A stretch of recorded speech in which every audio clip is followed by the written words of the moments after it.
Première conférence, on est tout juste dans les temps, c'est parfait, les 10 heures pile. Le récit biblique est-il historique? Le thème de cette conférence, le récit biblique est-il historique, peut paraître très éloigné de nos préoccupations quotidiennes. Et bien, ce serait de grave erreur, car la situation actuelle déplorable de nos sociétés est la conséquence directe d'une vision du monde qui nous a été imposée. Celui qui contrôle le passé contrôle l'avenir, disait Huxley. Celui qui contrôle la Genèse contrôle donc aussi, évidemment, les fins dernières. Est-ce le récit biblique d'Adam et Ève ou celui-là? Choisissez vos ancêtres. Pour moi, je choisis là, vous faites votre choix, comme maintenant, c'est votre droit, c'est votre choix. Je vais commencer par citer notre cher président. Lors du 14 octobre 2020, le chef de l'État a fustigé les débats permanents sur les faits ou la vérité scientifique dans le pays des Lumières et de Pasteur. Eh bien, dans le pays fille aînée de l'Église et de Sainte-Thérèse, nous allons faire pendant ces 2 jours des débats permanents sur les pseudo-faits et sur les pseudo-vérités scientifiques. Et avant d'aborder ce sujet directement, je vais vous parler de mon village, Prémec, qui est à quelques kilomètres d'ici, qui a été rasé à 95% pendant la Première Guerre mondiale. En haut, voilà, l'église qui a été très fortement endommagée. Regardez ce qu'elle est devenue maintenant. Impossible d'imaginer ce qui s'est passé. Regardez le château de Prémec, qui avait été complètement détruit et qui est maintenant un lieu prisé pour les mariages et réceptions. J'en profite pour vous dire que nous sommes honorés de la présence parmi nous de la propriétaire de ce château, la comtesse Aude d'Espel, membre du Séché depuis très longtemps. Le village de Prémec, complètement rasé, et ce qu'il est devenu maintenant, plutôt coquet, plutôt recherché. Pourquoi vous ai-je parlé de cela? Parce que 100 ans après, seulement, après un désastre qui a ravagé le village, plus de traces apparentes, plus de mémoire des faits, même chez les anciens, plus aucune idée de ce qui s'est passé. Eh bien, figurez-vous que sur le plan exégétique, c'est la même chose. Il y a eu une guerre terrible au 19e, 20e siècle, entre les tenants d'une vision biblique des origines et ceux qui voulaient l'abandonner. Ça a été une guerre terrible, qui a tout ravagé, et 100 ans après, plus personne ne s'en souvient. Donc, nous allons faire, lors de cette petite causerie, un devoir de mémoire sur la crise et ses origines. Pour ce faire, je vais suivre le plan suivant. Tout d'abord, on va partager faire un constat de la situation, partager ça ensemble. Ensuite, vous montrer que depuis la fin du Moyen-Âge, on assiste à une sécularisation progressive de la société, que cette sécularisation progressive a atteint le monde intellectuel, le monde savant, et qui a poussé à abandonner la vision biblique des origines. La conséquence, c'est qu'à un moment donné, le monde religieux s'est trouvé confronté à un monde savant qui ne disait plus la même chose, et ça va avoir un nom, le modernisme. Les papes vous répondent, plutôt très bien, mais malgré tout, la bataille culturelle semble perdue, sauf qu'il y a un apport décisif de Fernand Crombette, pas que de lui, mais en tout cas, notre association est là pour souligner tout l'apport qu'a pu nous donner Fernand Crombette. Constat de la situation. Premièrement, je ne vais pas vous apprendre grand-chose, nous sommes en crise. Donc une crise économique, financière, ça ne fait que commencer, une crise politique, une crise morale, des guerres, la domination de l'esprit maçonnique partout, enfin bref, nous sommes en crise. J'imagine et j'espère ne rien vous apprendre, mais en tout cas, je voulais partager avec vous ce constat. La question maintenant, c'est quelles sont les causes de cette crise? Parce qu'il n'y a pas de bonne médication sans bon diagnostic. La crise, en fait, des sources lointaines et profondes qu'il nous faut comprendre. Je vais vous donner un très très très bref aperçu de son histoire. Alors, l'époque médiévale, arbitrairement entre le 5e et le 15e siècle, donc une période d'environ 1000 ans, c'est une période de développement du christianisme avec son apogée, bien entendu, les cathédrales et la philosophie thomiste. Ce fut non seulement un développement spirituel, mais ça a été aussi un développement économique. Guy Bois, qui était universitaire à Lille, avait montré que pendant toute cette période-là, il y avait une démographie abondante, qui amenait une main-d'œuvre abondante, qui amenait des prix de matières premières à bas coût, qui permettaient d'augmenter le niveau de vie. Et donc il y avait un cercle vertueux de progrès général, que ce soit spirituel et matériel. Et brusquement, à la fin du Moyen-Âge, l'Occident est pris de convulsion. C'est la fameuse crise du XIVe siècle, avec la guerre de 100 ans, 1337-1453, la peste qui va ravager l'Europe en 1348, un tiers de l'Europe va disparaître à cause de la peste, donc pire que le Covid, peut-être comme une prophétie de la peste morale et spirituelle qui était en train de germer. Et le grand schisme d'Occident, 1378-1417, avec la papauté à Avignon. Et là, donc le monde est en crise pendant ce XIVe siècle, alors que tous les feux étaient ouverts, tout passe au rond. La démographie s'effondre, la main-d'œuvre est moins abondante, le cours des matières augmente, et donc on a une population affaiblie. Et la grande thèse de Guy Bois, c'est de dire que la peste n'est pas la cause de la crise du XIVe siècle, mais la conséquence, en fait, d'une population qui a été profondément affaiblie par des conditions matérielles qui s'étaient effondrées. Donc la peste n'est pas la cause de cette grande crise, mais la conséquence, une conséquence directe. Nous aboutissons à la sortie de cette période de troubles sur la Renaissance, 15e, 16e siècle, avec le développement de l'humanisme, d'un monde qui était jadis monde médiéval centré sur Dieu, il est désormais centré sur l'homme, avec des figures comme Pétrarque, Erasme ou Lorenzo Valla, un nom important, peu connu. C'est le premier à critiquer le fait que Moïse fut bien l'auteur du Pentateuque. Le Pentateuque sont les 5 premiers livres de la Bible, la Genèse, l'Exode, le Lévitique, les Nombres et le Deutéronome. La tradition juive et chrétienne est unanime, c'est Moïse l'auteur. Sauf que le premier à dire dans la chrétienté, ce n'est pas Moïse l'auteur, c'est Lorenzo Valla, un humaniste. Ça commence à attaquer, on commence à attaquer le récit biblique. Et puis finalement, assez rapidement, nous allons avoir les Lumières, s'en suivra ce mouvement des Lumières avec Condorcet, Rousseau, Montesquieu, Diderot, d'Alembert, j'en passe et des pires, pour aboutir à la Révolution française, matrice de toute la révolution et de tous les génocides. Donc en résumé, alors que le Moyen-Âge fut l'âge d'or de la chrétienté, nous observons depuis le XIVe siècle un abandon progressif de Dieu, une émancipation de l'homme, une sécularisation, une laïcisation, si vous voulez, progressive de la société, pour arriver à ce que Protagoras énonçait, l'homme est mesure de toutes choses. C'est un mouvement qui est lent, mais qui est profond et qui est continu. Et je voulais vous montrer un graphique intéressant sur les ordinations diocésaines depuis 1743.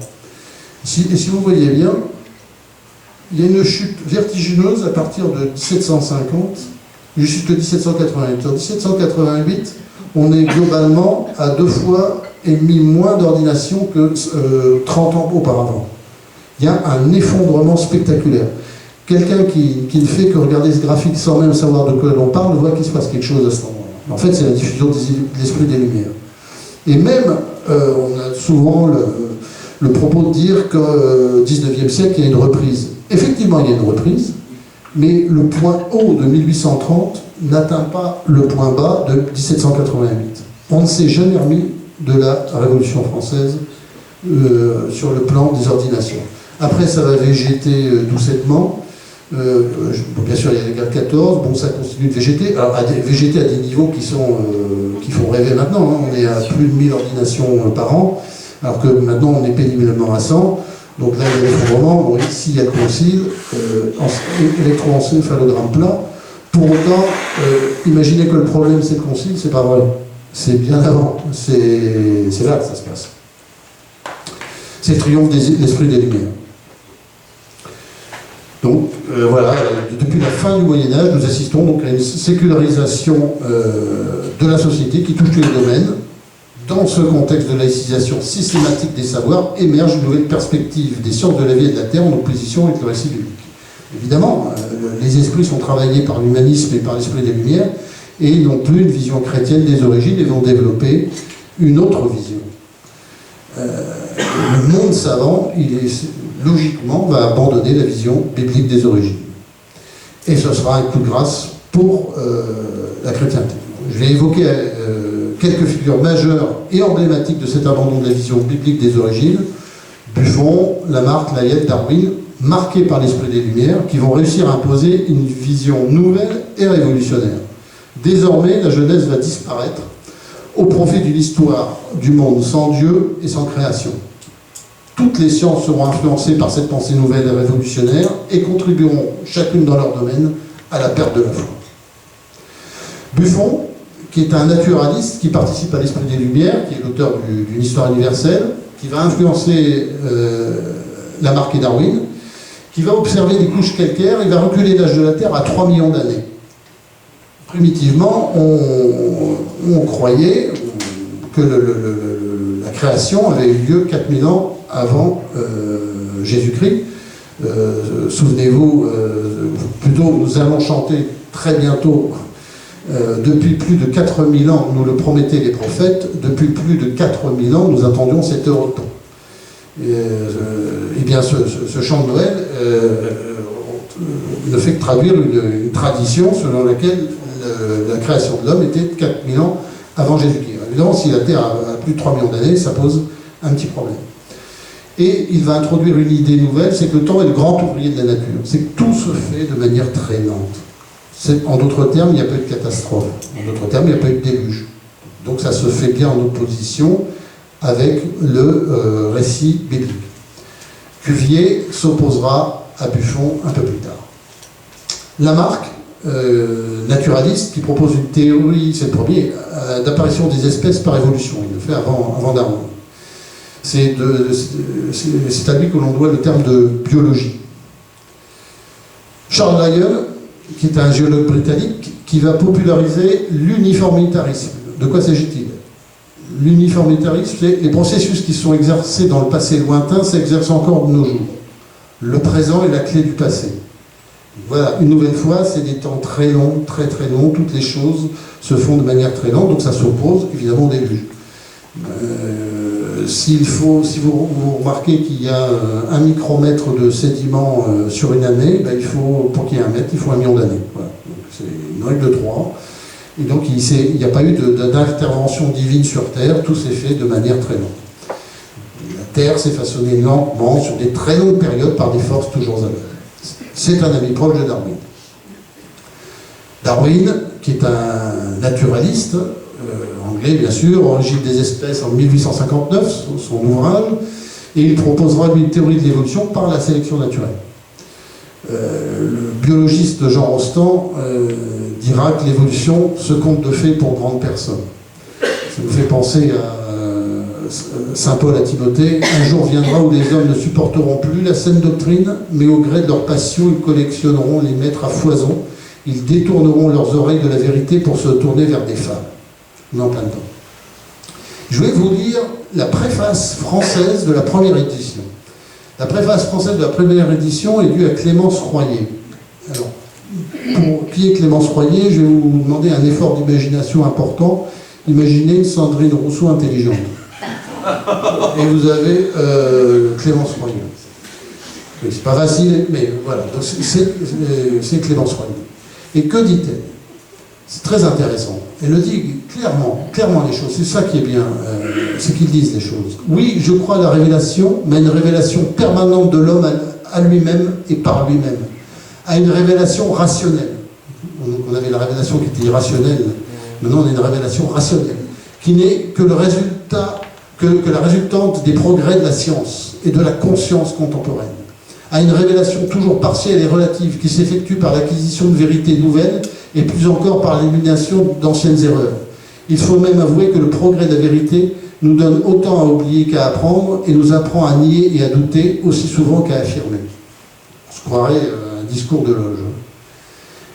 Et dans sa conclusion de sa préface, elle le dit très clairement, la doctrine de M. Darwin, c'est la révélation rationnelle du progrès, s'opposant dans son antagonisme logique avec la révélation irrationnelle de la chute.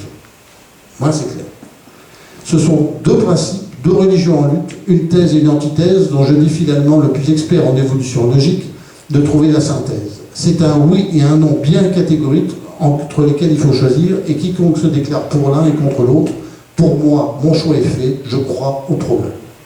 Voilà, c'est clair, c'est net et c'est précis, au moins ce mérite-là. Eh bien donc, nous nous retrouvons dans une situation où la généalogie et la paléontologie démontrent que la Genèse est un mythe. Dans le monde savant, la Genèse est un mythe. Poursuivons. Champollion. Champollion, c'est peu connu. Si vous étiez abonné à Science et Foi, vous le sauriez et vous l'auriez lu, vous auriez eu l'information. Champollion est un pro-révolutionnaire et un anticlérical. Il écrit, il le dit lui-même, qui ne travaille pas pour la gloire de Dieu.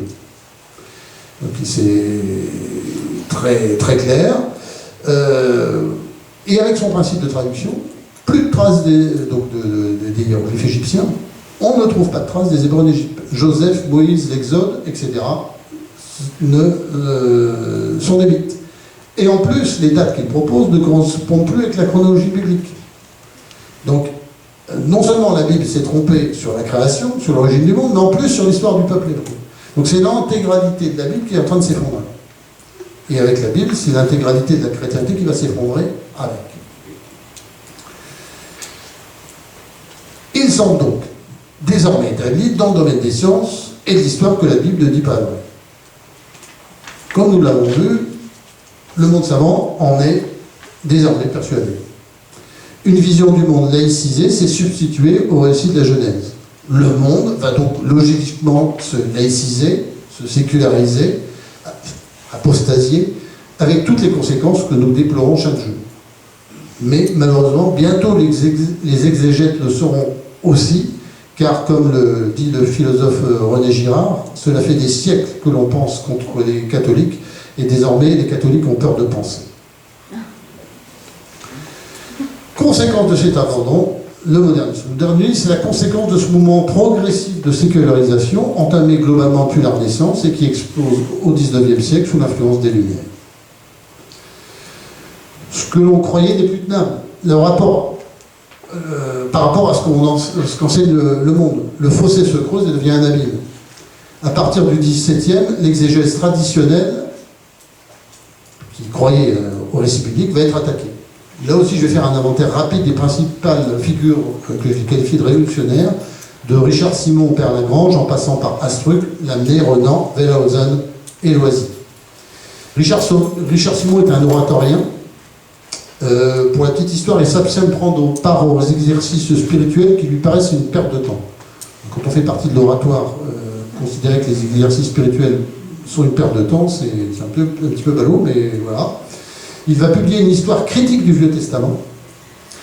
Et Moïse n'est pas l'auteur du Pentateuque. Et si Moïse n'est pas l'auteur du Pentateuque, ben c'est probablement un amas de légendes et de traditions, ça en retire toute sa valeur. Bossuet sera un de ses opposants les plus connus. Astruc, qui est médecin de Louis XV, qui, là aussi, pour lui, Moïse n'est pas l'auteur du Pentateuque. Un peu plus tard, Félicité de Lamennais, qui va fonder avec Montalembert et Lacordaire le journal L'Avenir, dont la devise est Dieu et la liberté, qui prône la liberté de l'enseignement, la séparation de l'Église et de l'État, déjà, et réclame la liberté de conscience, de presse et de religion. Non réconcilié avec les autorités ecclésiastiques, et conformément à ses dernières volontés, il a des obsèques civiles. Vous voyez, quand je vous parlais il y a 100 ans d'une guerre terrible comme 14 qui avait tout rasé là dans mon village, ben, voilà ce qui se passe à cette époque-là. C'est la même chose, c'est une guerre totale. On l'a oublié, mais c'est une guerre totale. Et bien entendu, Ernest Renan. On a du mal à imaginer l'incroyable impact qu'il a pu avoir. 430 000 exemplaires vont être vendus, 12 éditions sur une année. il va marquer profondément les milieux intellectuels de son époque. Et pour lui, la biographie de Jésus doit être comprise comme celle de n'importe quel homme, et la Bible comme devant être soumise à un examen critique comme n'importe quel autre document historique. Renan comprend immédiatement l'idée de sélection naturelle et défend Darwin et Cyrano, bien entendu, et la moindre des choses, une loge maçonnique est nommée en son honneur. Pie IX le qualifiera de blasphémateur européen. Les protestants sont pas en reste, avec Julius Wellhausen, théologien protestant, qui est fondateur de la critique radicale de la Bible, donc la méthode historico-critique. Le Pentateuque n'est pas écrit par Moïse, mais c'est une compilation de documents hétéroclites écrits à différentes périodes de l'histoire. Donc c'est les fameux théories documentaires avec le récit yaviste, éloïste, sacerdotal et deutéronomiste. Une nouvelle fois, Moïse n'est pas l'auteur. Donc, que ce soit catholique ou protestant, cette idéologie se diffuse partout. Le Père Lagrange, qui est fondateur de l'école biblique de Jérusalem, va appliquer cette méthode historico-critique à la Bible. Il croit au récit scientifique nouveau et ne croit pas au récit, à l'authenticité historique du récit biblique. Il recevra des interdictions de publication et des blâmes en 1907 et 1911 sous Saint Pie X, et sa méthode sera condamnée par Squeletus Paracletus. L'école biblique de Jérusalem est maintenant le centre intellectuel incontournable du monde catholique sur le plan exégétique. Même les gens les plus traditionnels vont faire leur voyage à Jérusalem en passant par l'école biblique. Ils ont complètement triomphé sur le plan intellectuel. Donc c'est là où on ne se rend pas compte, c'est qu'il y a 100 ans, il était condamné et il y avait une guerre totale, et 100 ans après, il n'y a plus que eux qui demeurent. Le successeur c'est intéressant, le successeur du Père Lagrange, ce sera Édouard Dorn, qui est d'Armentières. C'est, pour ceux qui ne connaissent pas, c'est à 10 minutes d'ici. Il était originaire d'Armentières, il a succédé au Père Lagrange, et il avait dit « Monter trop dans le savoir, je ne pouvais plus enseigner ce en quoi je ne croyais plus. » Alors, plus le côté ridicule, monter trop dans le savoir. Il était descendu trop bas dans la confusion, et il ne pouvait plus enseigner ce en quoi il ne croyait plus. Voilà, tout était résumé dans cette phrase. Alfred Doisy, bien entendu, qui a été chargé d'enseignement d'écriture sainte à la Catho de Paris. Vous imaginez l'impact qu'il a forcément dans l'esprit de tous les étudiants. Comme le Père Lagrange qui a envoyé sa revue à tous les séminaristes. Donc vous imaginez l'impact intellectuel que ça peut avoir. Donc Loisy considère aussi que la composition du Pentateuque ne peut pas être attribuée à Moïse, ou que la création en 6 jours selon la Genèse ne peut reposer sur la moindre vraisemblance historique. Et pourquoi? Parce que la science a dit. Donc, la science, elle, ne peut ni se tromper ni nous tromper. C'est l'écriture qui peut se tromper. Vous voyez l'inversion. Sous Saint Pie X, 5 de ses livres seront mis à l'index. Ayant refusé de se soumettre, Loisy est excommunié avec un devoir pour tout catholique de l'éviter par le Saint-Office en 1900. Donc nous avons vu différents exégètes convaincus que les sciences disaient vrai, rejeter la Bible comme document historique. Ces idées nouvelles vont prendre un nom, le modernisme. D'ailleurs, le modernisme, c'est un moderniste qui le dit, je vais vous le citer. Historiquement, le modernisme dessine une crise majeure qui a éclaté dans le catholicisme à la fin du 19e et au début du 20e, et qui a révélé le profond hiatus entre la doctrine officielle de l'Église et la culture moderne. C'est bien tout cela. Donc il y avait la culture traditionnelle, et il y a les sciences qui disent l'inverse. Cette crise des autorités romaines du moment l'ont appelé le modernisme, car elle représentait pour eux la quintessence des idées modernes qu'elles considéraient comme foncièrement pernicieuses. Ceux qui étaient visés étaient des chercheurs chrétiens de grande qualité, forcément. Tous ceux qui s'opposent au récit biblique sont forcément de grande qualité, pendant que les papes sortaient tout droit du nom de la rose. Enfin, étaient des fanatiques absurdes. qui essayait de réconcilier la religion catholique avec les exigences de la culture moderne. Vous voyez, désormais, c'est la culture moderne qui exige. C'est à l'Église de se plier. On a bien un joli basculement de pouvoir. Dans le domaine historique, exégétique, philosophique, théologique, social et politique.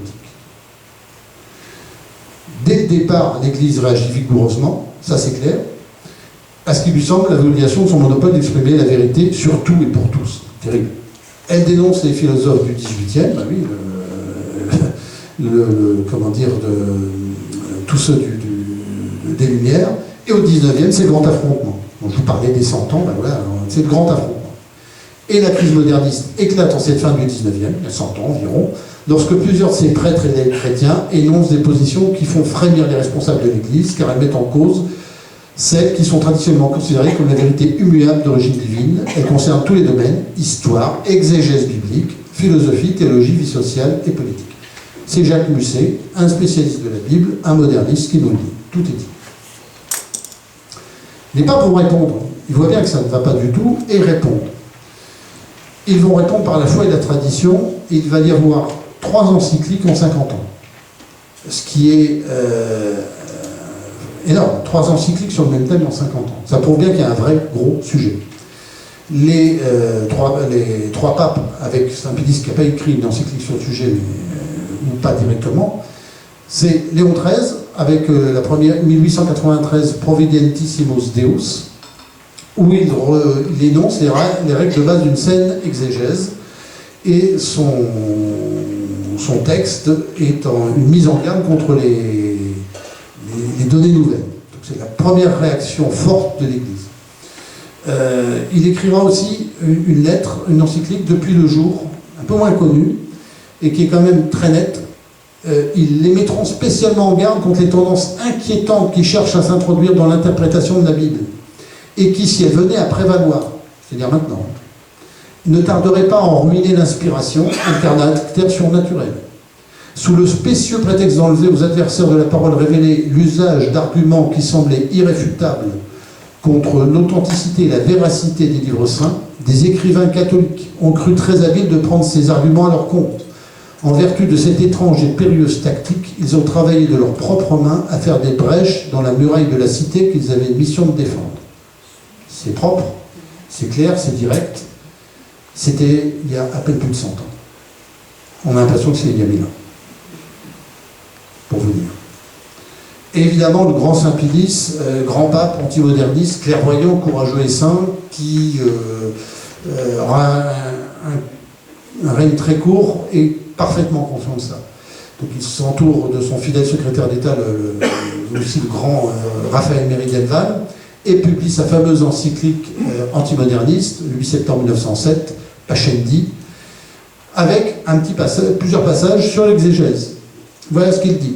Jésus-Christ a assigné comme premier devoir de garder avec un soin jaloux le dépôt traditionnel de la foi à l'encontre des profanes nouveautés de langage comme des contradictions de la fausse science. Nul âge sans doute où une telle vigilance ne fut nécessaire au peuple chrétien, car il n'a jamais manqué suscité par l'ennemi du genre humain.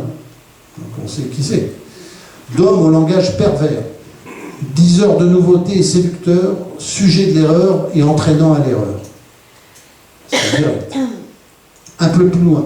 La critique textuelle, donc c'est la critique biblique, vient à la rescousse pour confirmer cette histoire du texte sacré. Il s'évertue à montrer que tel fait, que telle parole n'y est point à sa place, ajoutant d'autres critiques du même acabit.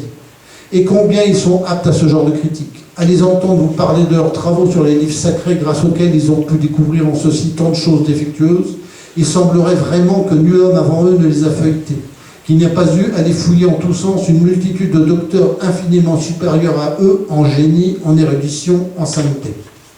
Le coup est rude. Hein. Quand le pape vous dit ça, surtout Saint-Pédis, c'est dur.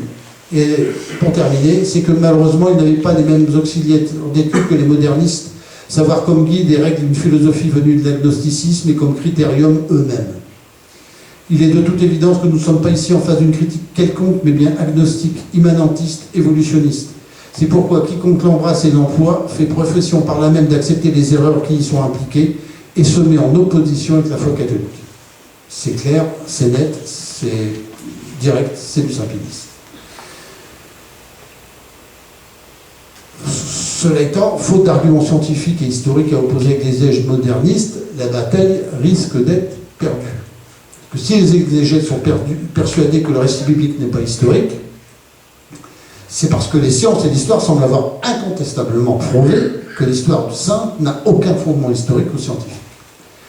Il fera aussi prêter Saint-Pédis un serment antimoderniste. Juste un petit passage. Je réprouve également la manière, donc c'est ce que doivent dire prêter serment les prêtres. Ça en dit long sur la confiance qu'il avait dans son clergé.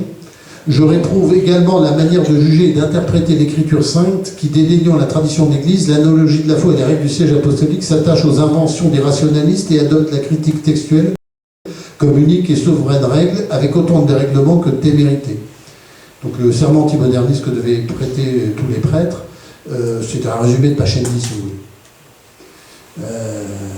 Mais Saint-Pédis est conscient que c'est insuffisant. Il y a un déficit culturel. Ça fait des siècles que l'on pense contre les catholiques. Les catholiques ou les chrétiens ne pensent plus de manière chrétienne. Il est conscient de ça et il va créer l'Institut biblique pontifical le 7 mai 1909. Il est conscient d'un besoin de réponse scientifique. Et il veut contrer l'école biblique. Alors c'est là où il faut préciser le thème. L'école biblique de Jérusalem, c'est celle du Père Lagrange, c'est l'école moderniste, si vous voulez. Et l'Institut biblique s'est créé par Saint-Pédis pour lutter contre l'influence néfaste de l'école biblique. Son premier recteur de 1909 à 1930 sera le Père Léopold de Fonck, qui est un jésuite allemand farouche opposant à Lagrange. La lettre de fondation de cet institut biblique, elle s'appelle Vinea Electa, vous pouvez la retrouver, précise que cet institut fera le même travail que l'école biblique, mais dans l'esprit de l'Église catholique. Donc c'est vraiment clair qu'il y a une volonté de créer un institut intellectuel qui s'oppose à l'école biblique. Malheureusement, Saint-Pédis a un règne très court, il meurt juste avant la Première Guerre mondiale. C'est Benoît XV qui lui succède, et il va confier, on le pense, à Léopold Fonck, donc le recteur de l'Institut biblique antimoderniste anti-Lagrange, la rédaction de Spiritus Paraclitus, encyclique donc en 1920 pour la 15e centenaire de la mort de Saint Jérôme, où il redit de manière encore plus nette et ferme ce que disait Léon XIII dans Providentissimus Deus. Donc c'est une attaque contre Lagrange et l'esprit moderniste. Dernière encyclique sur le sujet, Pie XII, en 1943, 50 ans après Providentissimus Deus. C'est pas la meilleure encyclique qui existe, c'est pas le plus intransigeant des papes sur le sujet. On sent qu'il est sous pression, mais il rappelle malgré tout dans Humani Generis, pas dans Divino Flammate, mais dans Humani Generis, que les 11 premiers chapitres de la Genèse appartiennent au sens historique en un sens vrai, que les exégètes devront encore étudier et déterminer. Appartiennent au sens historique en un sens vrai. Donc ils croient encore au récit biblique. C'est bien gentil, les papes disent ce qu'ils veulent, mais les sciences n'ont-elles pas prouvé que l'histoire biblique c'est une légende, un joli conte oriental ? Que l'histoire biblique, Abraham, le déluge, Joseph, Moïse, l'Exode, ce ne sont comme l'on dit maintenant, des fake news. Que l'histoire sainte n'est en fait qu'un récit légendaire, car cette séparation entre l'histoire sainte et l'histoire profane aura comme conséquence mécanique la séparation du plan spirituel et du plan temporel, c'est-à-dire la laïcisation de la société. Et comme le rappelait Gramsci, le théoricien italien, l'hégémonie culturelle est la mère de toutes les batailles. À partir du moment où vous avez une histoire sainte qui n'est plus chrétienne, eh bien vous êtes dans un monde qui n'est plus chrétien. D'ailleurs, notre Seigneur l'avait dit, il l'avait prévenu, Jean 5, 46, 47, car si vous croyez Moïse, vous me croiriez aussi, parce qu'il a écrit de moi. Mais si vous ne croyez pas à ses écrits, comment croirez-vous à mes paroles? On ne croit plus à ses écrits, puisqu'on ne croit même plus à l'existence de Moïse. On ne croit plus que Moïse est l'auteur du Pentateuque. On ne croit plus à ses écrits, et bien on ne croit plus aux paroles du Christ. Ben voilà, tout s'était prévenu il y a 2000 ans. Et on est en plein dedans. Et n'oublions pas que la commission biblique pontificale, alors attention, j'ai parlé de l'école biblique moderniste, l'Institut biblique contre-moderniste, Saint-Pilice, et la commission biblique, qui est un organe de la curie à titre consultatif, monté par Saint-Pilice pour les éclairer sur les thèmes exégétiques, a redit le 27 juin 1906, il y a un écrit sur le sujet complet, que Moïse est bien l'auteur du Pentateuque. Maintenant, vous ne trouverez plus aucun exégète catholique dans le monde à le défendre. Enfin, j'aimerais en connaître un, du monde diplômé, pour vous dire le ravage comme en 14. Mais là, c'est pas 95%, c'est 100%. La bataille culturelle semble donc perdue. Comment réagir face à ces bouleversements? Alors, la tentation facile pour les catholiques actuels, c'est fermer les yeux. On ne parle pas de ce sujet-là, ça fâche, c'est compliqué, on va prendre des coups, on parle d'autre chose. On fait de la morale, on fait plein de choses, très belles par ailleurs, mais on ne parle pas de ce sujet-là. Et oui, l'exégèse traditionnelle n'étant plus défendue par la plupart des hommes d'Église, ils vont sortir cette jeunesse de l'histoire. Et cette nouvelle jeunesse laïcisée va sortir logiquement et à son tour l'Église de l'histoire. Et nous arrivons à la séparation des Églises et de l'État, la laïcité en marche. Et on retrouve les affreux de tout à l'heure avec la crise dans laquelle nous sommes plongés. Que faire, comme l'a écrit le camarade Lénine? Que faire? Eh bien, se rappeler que l'erreur ne provient pas tant du fait que l'on raisonne faux sur des principes justes, mais que l'on raisonne juste sur des principes faux. Il faut donc en revenir aux principes. Et savoir que nous ne sommes pas seuls. De très nombreux chercheurs, historiens et scientifiques défendent la vision biblique des origines, chez les chrétiens, catholiques et protestants.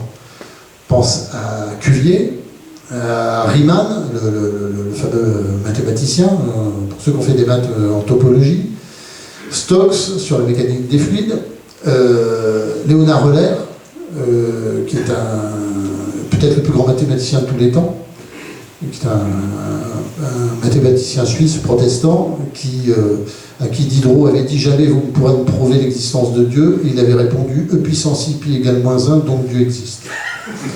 Et il croyait en l'inhérence biblique. Et c'est un immense mathématicien, peut-être le plus grand de tous les temps. Quand il est mort, quelqu'un a dit, c'est la première fois qu'il arrête de calculer.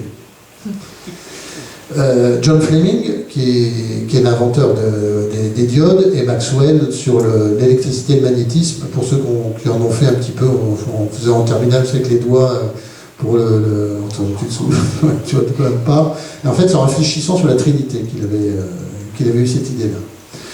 Moi, je parle bien sûr aussi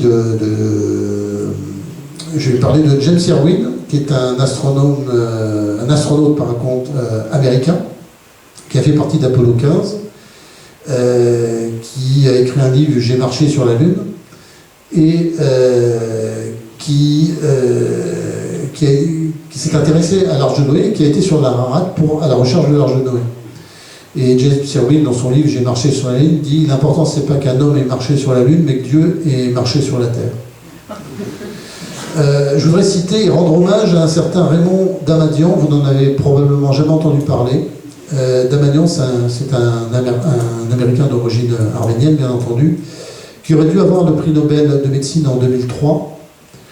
C'est l'inventeur de l'IRM, donc aux impacts si importants dans la médecine, n'est-ce pas, docteur, si utile. Et il n'a pas eu son prix Nobel parce qu'il était créationniste. Et il y a des membres du jury qui ont dit on ne peut pas le donner à un créationniste. Et donc, effectivement, on va vous dire il n'y a pas de créationniste Nobel, bah, évidemment, puisque vous n'êtes pas Nobel si vous êtes créationniste. Et il est tombé dans l'oubli, je voulais le ressortir de l'oubli. Je voulais bien sûr parler de Guiberto, j'en parlerai plus tard. De Fernand Navarra, qui a été sur l'Arche de Noé, sur l'Ararat, qui a trouvé un morceau de l'Arche de Noé. Là, on le voit. Alors, Fernand Navarra était abonné à Science et Foi, à la revue du Séché, donc, pour la petite histoire.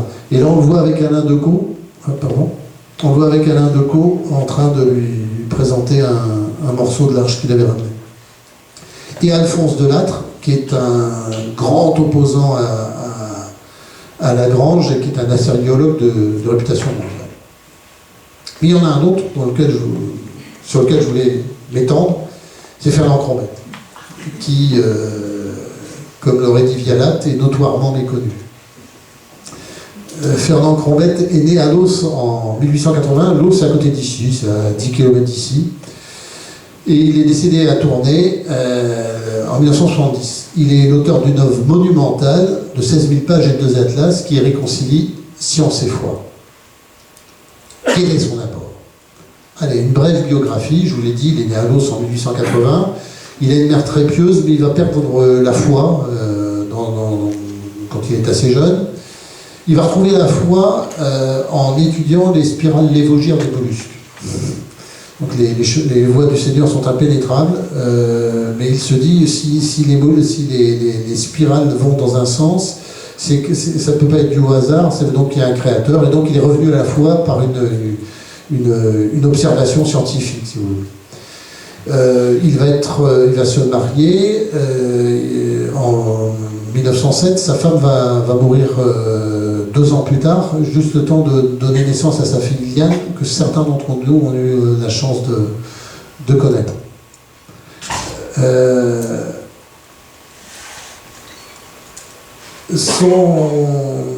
Sa fille était étudiante au musée des Beaux-Arts de Lille. Elle devait composer un tableau sur les saintes femmes au tombeau.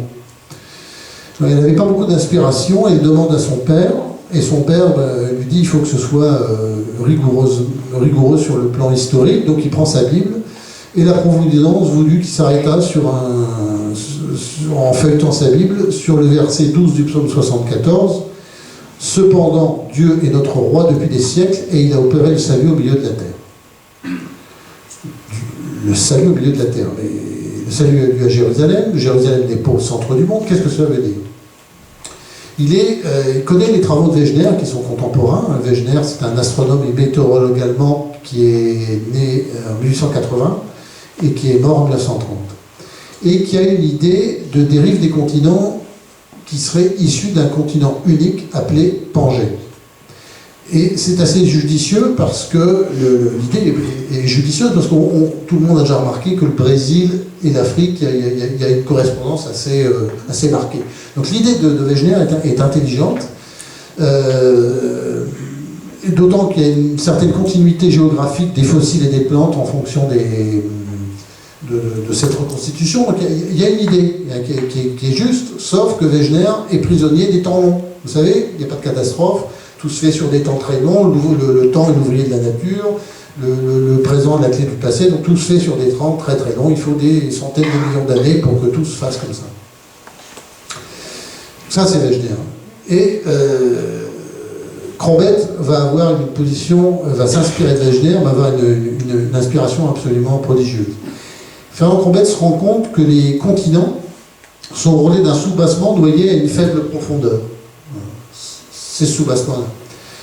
Que ce plateau continental descend à une pente douce, donc jusque moins de 100 mètres, puis de manière plus abrupte à moins de 1000 mètres, en moyenne évidemment, avant de rejoindre plus tard les abysses.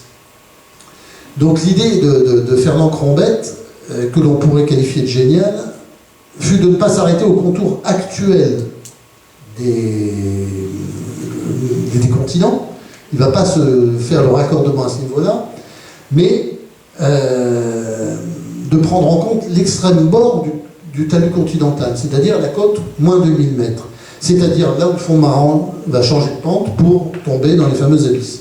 C'est une idée de génie parce que les forages sous-marins actuels confirment 60 ans après que le sol granitique continental par-dessous les sédiments marins s'arrête bien en ce point, donc moins de 1000 mètres. Alors vous allez me dire, mais pourquoi il fait un raccordement en dessous du niveau de la mer? Parce que Fernand Crombette croit au récit biblique. Et il croit qu'il y a eu un déluge. Et s'il y a eu un déluge, le niveau des... D'ailleurs, la Bible nous parle des eaux du dessous du firmament et du dessus du firmament. Donc il y avait des eaux qui étaient dans le ciel. Sous quelle forme? Probablement, comme l'imaginait Kant, le philosophe qui était aussi géographe, un anneau aqueux du style de Saturne qui s'est abattu au moment du déluge, créant le déluge et faisant monter mécaniquement les eaux des océans. D'ailleurs, en hébreu, pour ceux qui ont fait de l'hébreu, le ciel, ce sont les cieux, hein, c'est un pluriel, c'est Shamaïm, et qui se compose en Sham et Maïm, qui veut dire les eaux de là-haut, de là-bas. Toutes les civilisations parlent du déluge. Absolument toutes les civilisations parlent du déluge. Et on se souvient même des Gaulois qui avaient peur que le ciel leur tombe sur la tête, ce qui avait toujours fait sourire, sauf que c'était un souvenir tout simplement historique, le ciel était déjà tombé sur la tête de l'humanité. Et donc Fernand Crombette va aller, avec cette intuition-là, va consulter des cartes à Grenoble, parce que c'est à Grenoble que se trouvent les cartes. J'ai pris sur Google Earth une illustration pour vous montrer que les continents, je ne sais pas, il faudrait peut-être éteindre la lumière de... Ouais, parce que je pense que c'est... Voilà, c'est mieux. Ouais, c'est mieux. On voit bien que vous voyez le soubassement à faible profondeur là, qui est autour. On va le voir là aussi sur l'Afrique. Vous voyez ce socle continental là, tout autour des continents qui descend. Ici, on est vraiment à moins de 200 mètres, vous pouvez vérifier sur Google Earth, et là, environ à moins de 2000. On va le voir très bien au niveau des États-Unis. Là, c'est vraiment clair, Canada, États-Unis.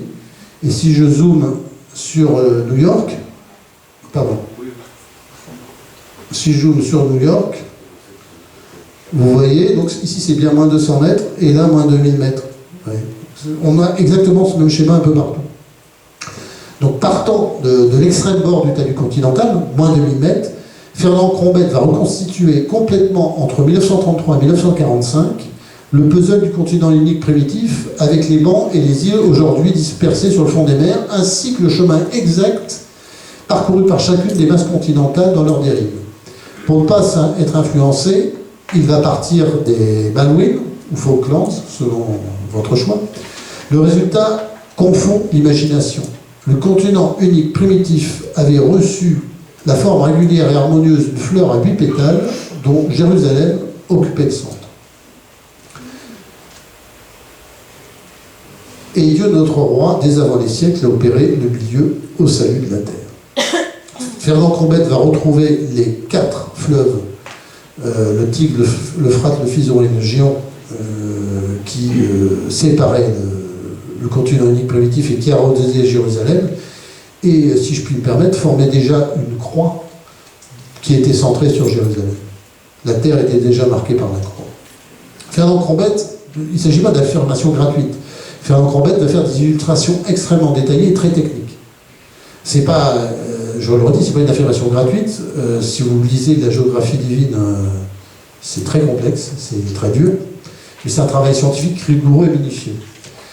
Je voulais vous parler, je ne vais pas le faire maintenant parce que sinon je vais déborder, on le fera juste après le déjeuner, du travail de Thierry Martin que j'ai eu hier au téléphone. Certains d'entre vous le connaissent. Thierry Martin, il a travaillé de manière ultra rigoureuse. C'est vraiment le scientifique pur.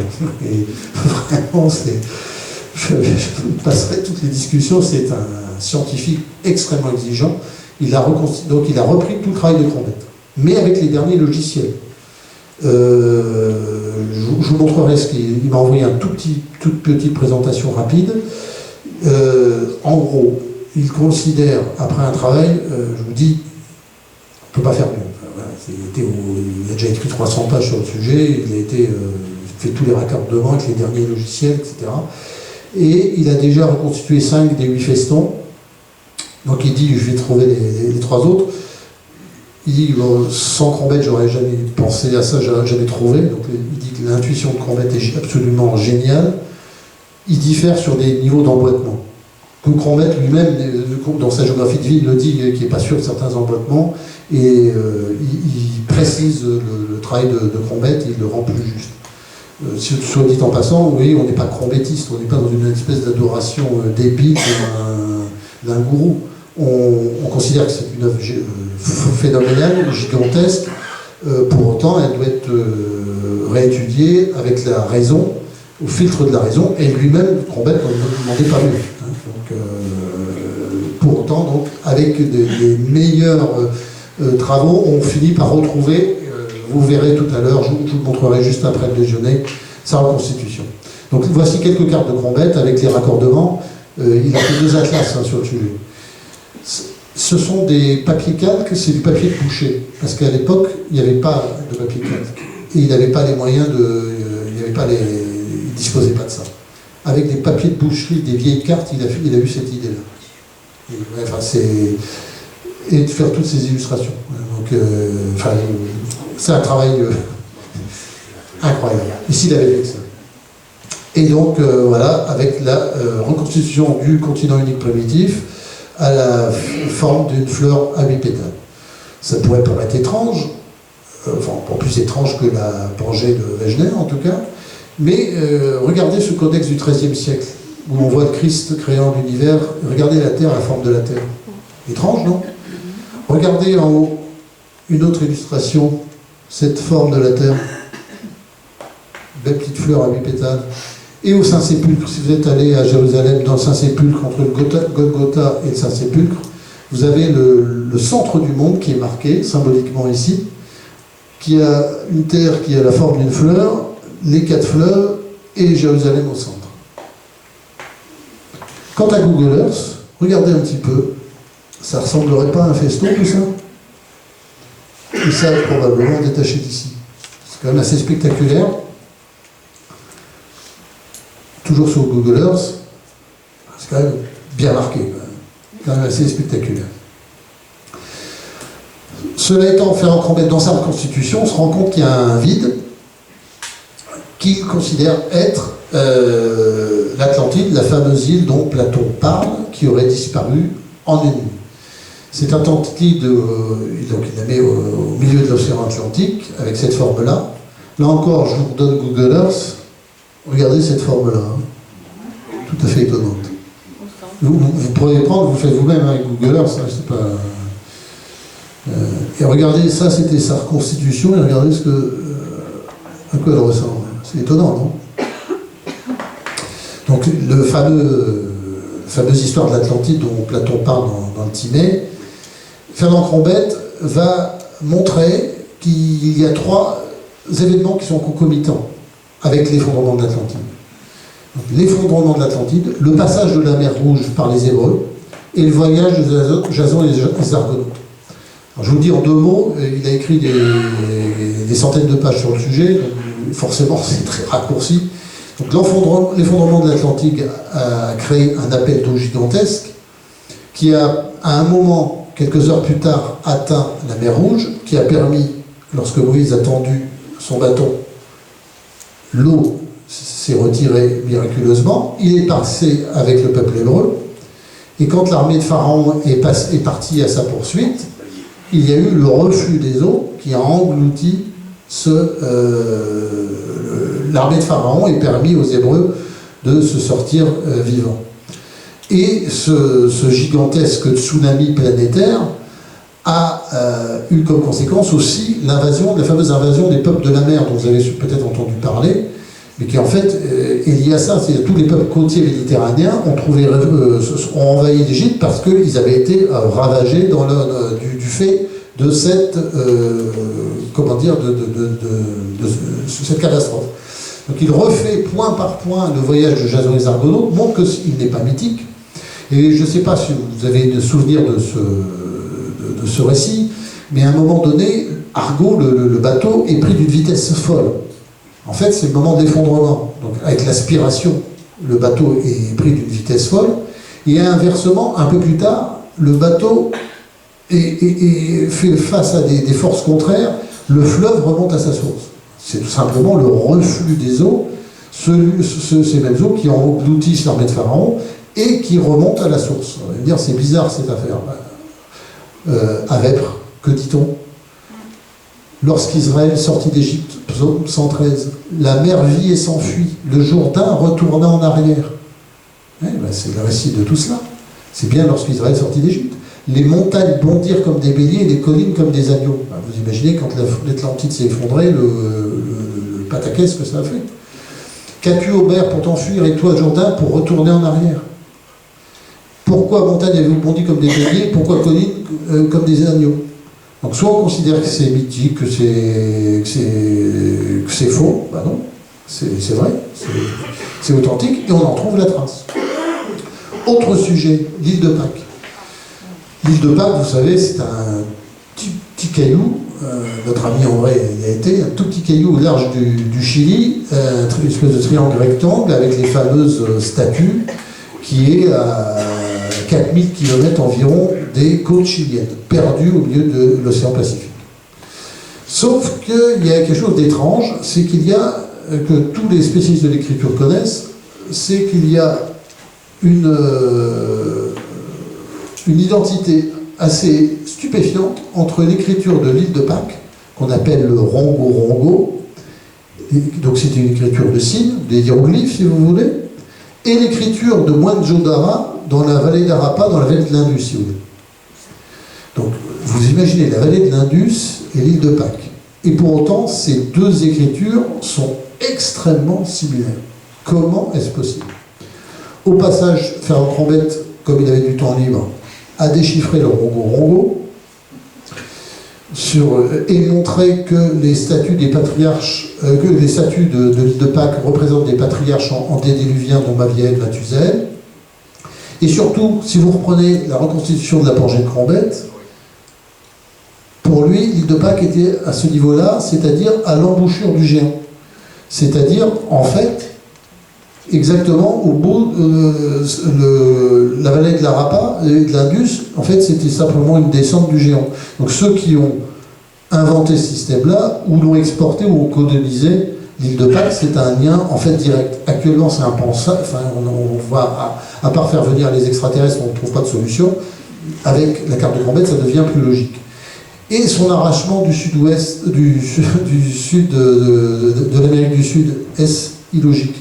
Regardez les traces voilà, qui viennent de l'Arapa. Je zoome. Et elle ramène bien à l'Amérique du Sud. Et elle a laissé de violentes traces sur le sol. Certes, me direz-vous, mais n'a-t-il pas fallu des millions d'années pour que le monde devienne ce qu'il est? Regardez les strates. Il faut des millions d'années. Pas forcément. Regardez, chose que l'on voit à de nombreux endroits.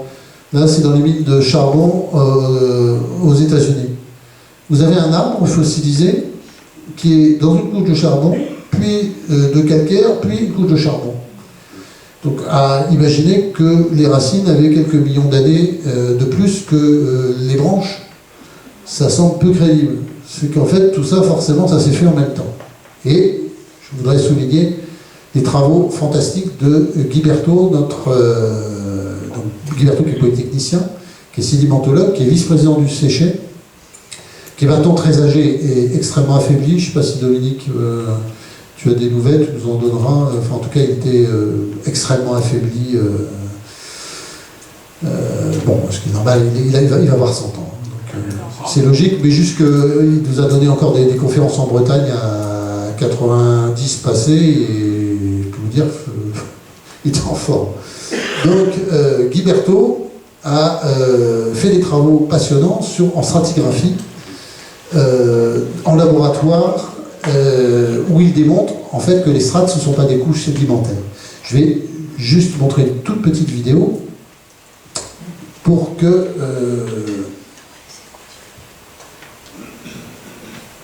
voilà.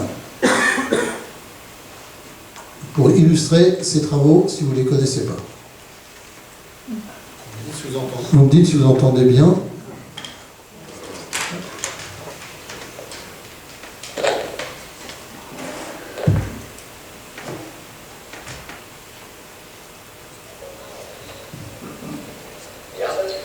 Le deuxième événement a eu lieu dans un laboratoire. Un sédimentologue français, Guy Berthaud, a découvert deux faits d'importance capitale. Le premier est celui-ci. Le sable s'écoulant de façon continue, que ce soit dans le vide, dans l'air ou dans l'eau, se trie alternativement en dépôts de petites et de grosses particules, qui ressemblent à des couches, mais n'en sont pas. Un deuxième fait est apparu durant les expériences que Guy Berthaud a dirigées à l'Université du Colorado. En observant le dépôt de sédiments entraîné par un courant d'eau circulant dans un canal à parois transparentes, il a constaté que lorsque la vitesse diminuait, les grosses particules sédimentaires se déposaient seules, tandis que lorsqu'elle augmentait, des laminets se formaient. Ainsi, le granoclassement répétitif qui caractérise les strates n'est pas obligatoirement, comme l'ont cru les géologues, l'effet de couches successives, mais il peut être aussi bien l'effet des variations de vitesse, du courant d'entraînement des sédiments. Une autre découverte intéressante est celle-ci. Les joints ou les cassures entre les strates résultent de la dessiccation ou de l'assèchement des sédiments. On pensait jusqu'alors que ces cassures étaient dues à l'interruption de l'arrivée de sédiments. On croyait que la surface de la dernière strate déposée s'était durcie et que des années plus tard, de nouveaux sédiments avaient recommencé à se déverser et qu'ainsi une nouvelle strate s'était formée au-dessus de l'ancienne. Cette explication doit être abandonnée à cause de deux nouvelles découvertes. D'abord, comme l'ont montré les forages du vaisseau le Glomar Challenger, les sédiments du fond de la mer ne durcissent jamais, sauf après 300 mètres d'épaisseur de dépôt.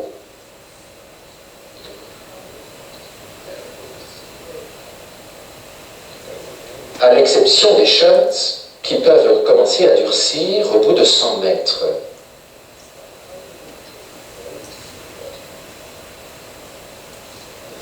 L'autre découverte faite en laboratoire montre que lorsque le niveau de la mer baisse et que les sédiments humides sont exposés à l'air, des cassures surviennent entre certaines strates suivant le procédé de dessiccation. Aussi ces joints ou ces cassures ne dépendent-ils pas de la durée?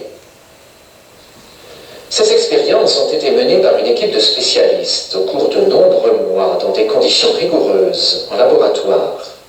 Tout a été filmé et peut être vu librement. Ces expériences confirment un fait vital pour l'histoire de la sédimentologie. Les strates ne donnent aucune indication d'âge. Guiberteau a montré que les strates que vous pouvez voir dans ces bancs dépendent de la vitesse du courant. Elles ne se déposent pas les unes sur les autres au cours des âges. Elles se forment latéralement de la même manière que les bancs. Ces expériences ont été reproduites à plus grande échelle. Elles ont alors été présentées au 14e congrès international. Donc voilà, donc, nous avons les travaux de Guiberteau au laboratoire qui montrent que la stratification n'est pas un phénomène lié au temps, mais un phénomène de granulométrie. Vous allez me dire, oui, mais ça c'est du laboratoire. Mais on a un phénomène massif qui a été filmé, prévu, enregistré, c'est l'explosion du mont Sainte-Hélène en 1980.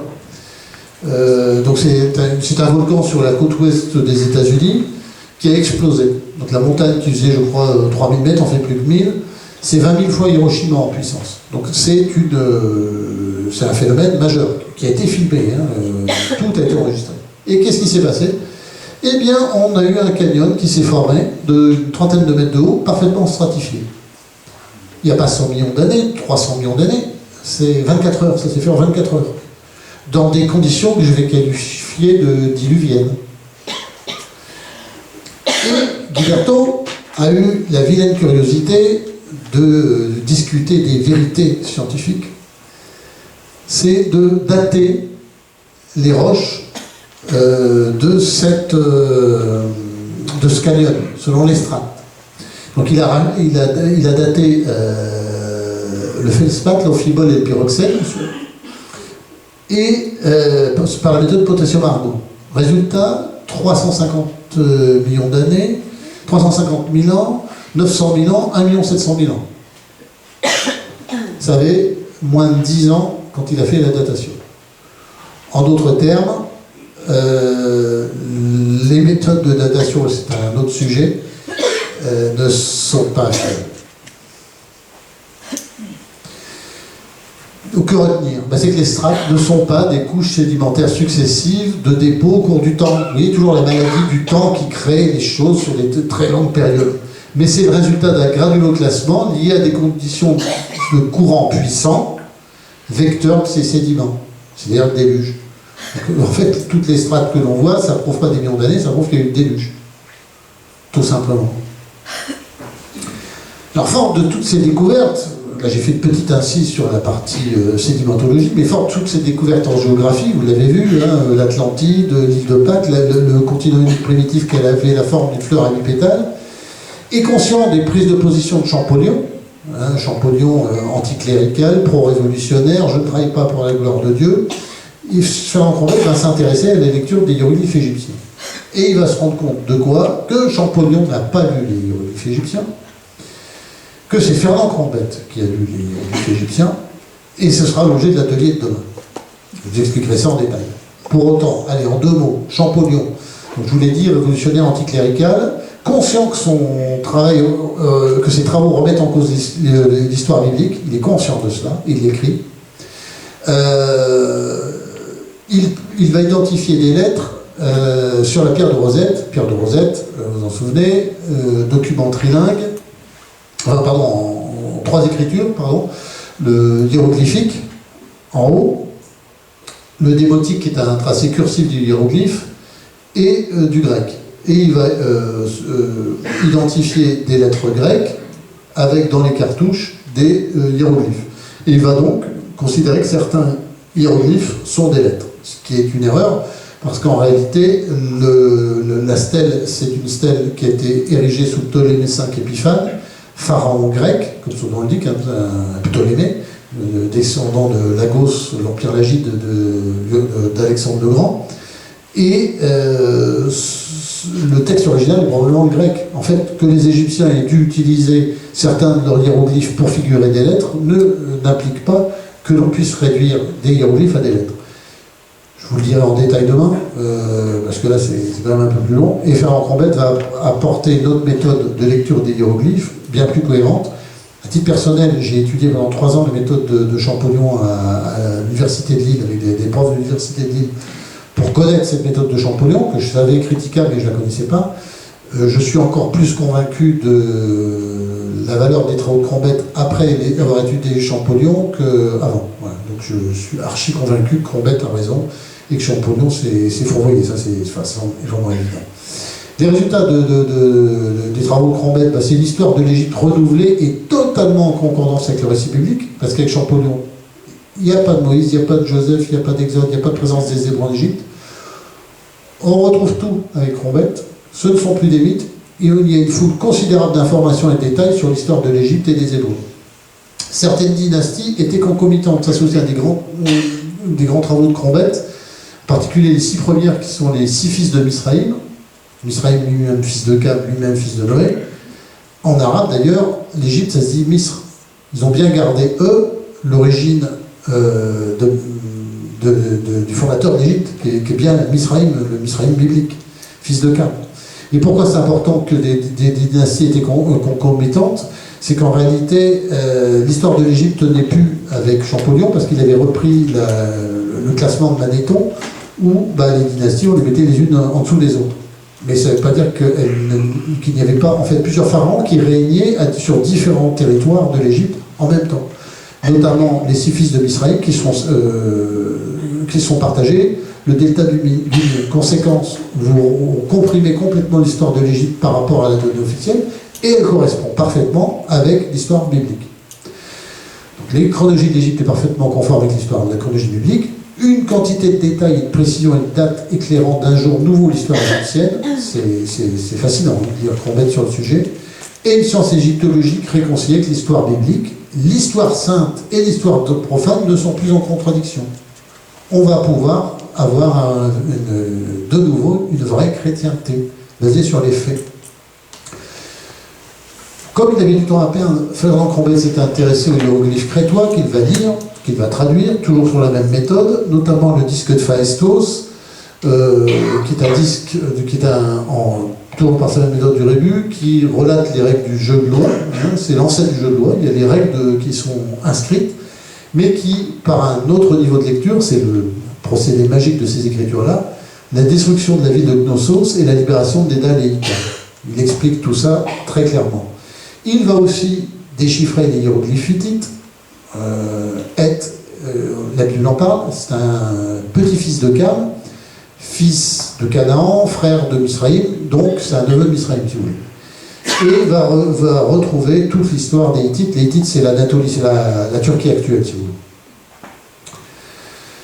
Et il va enfin s'intéresser à l'exégèse, sujet sur lequel on reste très prudent, parce que c'est l'Église qui a autorité sur la lecture. Pour autant, je vous l'évoque malgré tout, parce qu'il a fait un travail qui mérite, en tout cas les résultats sont assez fascinants, et je le partage avec vous.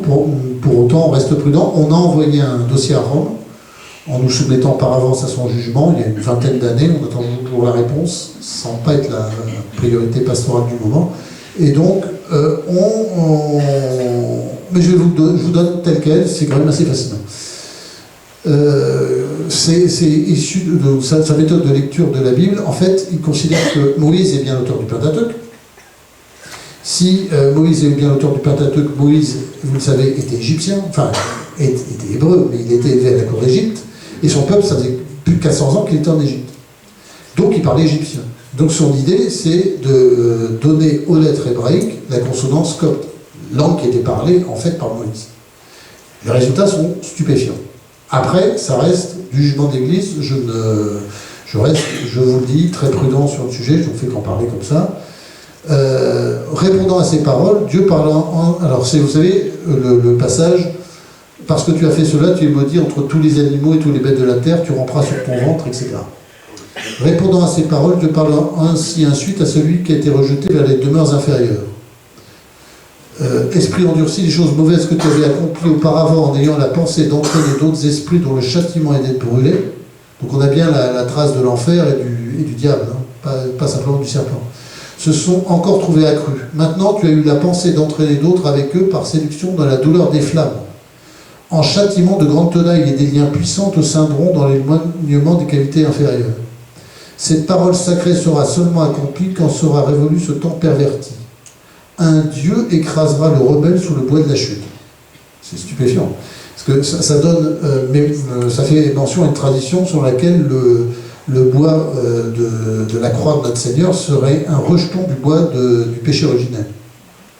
Un Dieu écrasera le rebelle sous le bois de la chute. J'annonce aux générations à venir que je garde à la place de celle qui a perdu la pureté, Ève, une femme supérieurement pure, ça lui arrive, qui donnera dans la vie, dans un temps éloigné, un rejeton supérieurement brillant que la multitude des bouches de ses sectateurs nommera Jésus, en toutes lettres dans le texte. La grande sagesse céleste, le Verbe puissant, et qui gouvernera sans fin les saints, qui sortis vainqueurs des douleurs, se reposeront éternellement. Crombette écrit, nous avons achevé cette traduction dans un étonnement voisin de la stupéfaction. Je partage ce point de vue. Juste une autre illustration, parce que je vais rester dans les temps, je suis tout juste à peine dans les temps. Vous savez, le fleuve qui baignait le paradis terrestre, géant. Et Fernand Crombette le lit par le copte, toujours selon le même principe. Ce bras était celui que l'on nomme Géon, dont le nom le plus exact paraît être Gdishun, de quoi est devenu l'actuel Djioun, qui se jette dans la baie d'Alexandrette. Primitivement, il poursuivait son cours par la vallée du Jourdain, où il traversait le paradis terrestre. Or, son nom peut se traduire Ket Ishun, tous, l'homme a été édifié dedans. On comprendrait dès lors l'importance du Jourdain dans l'eau duquel Adam aurait été formé, et on saisirait pourquoi le Christ, qui restaurait toutes choses en lui, aurait voulu s'y plonger et y être baptisé comme pour réparer la faute du premier homme. On concevrait que l'Esprit Saint ayant travaillé le corps de l'homme dans l'eau soit le véhicule de l'Esprit Saint dans l'administration du baptême restaurateur des âmes. C'est très beau. Après, ça reste soumis au jugement de l'Église, bien entendu. Donc, très rapidement, Fernand Crombette, une œuvre scientifique et historique monumentale, 1000 pages sur la géographie divine, 8500 pages sur l'égyptologie, dont un dictionnaire systématique des hiéroglyphes égyptiens, 1350 pages sur la Crète, 830 sur les Hittites. Enfin, voilà. C'est une œuvre gigantesque, un travail scientifique, c'est ardu, pour ceux qui disent qu'on met dans le texte, c'est ardu, rigoureux, appliqué, qu'on peut vérifier maintenant. Je vous ai parlé de Thierry Martin tout à l'heure. On peut dire que Combette, c'est un anti-moderniste et vraiment un contre-révolutionnaire sur cette vision du monde. On peut dire, en conclusion, que la Bible a dit vrai. On le constate sur tous les sujets quand on est honnête et qu'on fait une recherche rigoureuse. Que l'interprétation de faits via des modèles eux-mêmes imbus d'une pensée laïcisée était utilisée pour attaquer la valeur historique de la Bible, mais qu'une vraie science éclairée par la foi sert la vérité et nous donne des résultats insoupçonnés. Vous savez, les fameuses strates que l'on voit, on va vous dire, on a fait des calculs, c'est scientifique cette mesure. Non, ce qui est vrai, c'est qu'on voit des strates. Mais qu'est-ce qui nous dit qu'elles ont mis des millions d'années pour se faire? C'est le modèle. Et pourquoi le modèle? Le modèle, il n'est pas neutre. Le modèle, il est issu d'une pensée où on a exclu toute catastrophe style déluge. Donc vous avez une vision laïcisée dans laquelle vous faites un modèle. Votre modèle, il a sa cohérence interne, mais il n'est pas forcément vrai. Donc quand il nous parle de faits scientifiques, en fait, ce sont des modèles eux-mêmes imbus d'une pensée, comment dire, laïcisée. Je terminerai par deux citations, celle de Ferdinand Combette, bien connue. La foi, loin d'être l'été noir de la science et de l'esprit, en est la lumière véritable. C'est vraiment antimoderniste. Et enfin, Chesterton, qui disait « Le monde ne mourra jamais par manque de merveille, mais par manque d'émerveillement ». Et j'espère que cette conférence vous aura donné un tout petit aperçu de l'œuvre monumentale de Combette, et que ces travaux, avec ceux d'autres chercheurs et scientifiques, il y en a d'autres, chrétiens, vous donnent l'occasion de vous émerveiller devant les merveilles de la création et les merveilles de la vérité biblique. Je vous remercie pour votre attention.